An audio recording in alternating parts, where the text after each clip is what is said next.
ఆందోళన నియోజకవర్గంలో రైతు రుణమాఫీ సంబరాలు అంబరాన్నంటాయి. మంత్రి దామోదర రాజనరసింహతో కలిసి రైతులు తమ ఆనందాన్ని పంచుకున్నారు.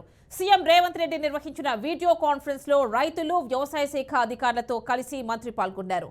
సంగారెడ్డి జిల్లా ఆందోళన నియోజకవర్గం డాకూరు గ్రామంలో ఏర్పాటు చేసిన రైతు వేదికలో మాట్లాడిన మంత్రి దామోదర రాజనరసింహ ఒకేసారి ₹1,00,000 రుణమాఫీ కావడం చాలా సంతోషంగా ఉందన్నారు. రైతుల కళ్లలో ఆనందం వెల్లివిరిసిందన్నారు. ఆందోళన నియోజకవర్గం మొత్తం 51,000 మంది రైతులకు లబ్ధి జరిగిందని చెప్పారు.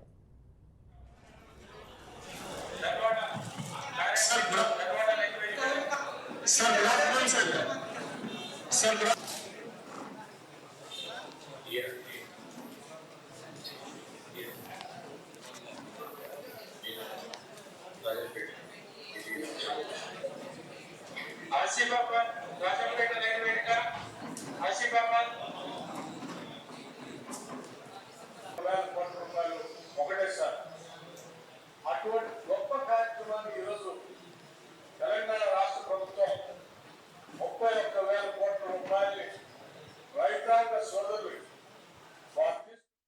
తెలంగాణ చరిత్రలో ఇది చారిత్రక దినము. ఆనాడు సార్వత్రిక ఎన్నికలకు ముందు వరంగల్ రైతు సభలో రాహుల్ గాంధీ గారు ప్రకటించిన 2,00,000 రుణమాఫీ ఈనాడు కాంగ్రెస్ ప్రభుత్వం ఏర్పడ్డ తర్వాత రేవంత్ రెడ్డి గారు ముఖ్యమంత్రిగా తెలంగాణ రైతులకు ఇచ్చిన మాట నిలబెట్టుకోవాలనే తపన, నిబద్ధత. ఎట్టి పరిస్థితుల్లో ఆగస్టు 15 కన్నా ముందు 2,00,000 రుణమాఫీ చేయాలి. తెలంగాణ రైతులకు సంబంధించి సుమారు 2,00,000 వరకు ప్రభుత్వం పైన పడుతున్న భారాన్ని మొయ్యాలి, మాట నిలబెట్టుకోవాలి. 31,000 కోట్ల రూపాయల రైతు రుణాన్ని మాఫీ చేయాలి. అది ఒక కమిట్మెంట్ తోటి, నిబంధనతోటి రుణమాఫీ కార్యక్రమాన్ని మొదలుపెట్టిన రేవంత్ రెడ్డి గారు మన రాష్ట్ర ముఖ్యమంత్రి గారికి, ఉప ముఖ్యమంత్రి గారికి హృదయపూర్వక ధన్యవాదాలు, అభినందనలు తెలియజేస్తున్నారు. మొదటి విడత ₹1,00,000 వరకు, రాబోయే 10 రోజులలో ఇంకొక 50,000, ఆగస్టు 15 కన్నా ముందు సంపూర్ణంగా 2,00,000 రుణమాఫీ చేయాలి.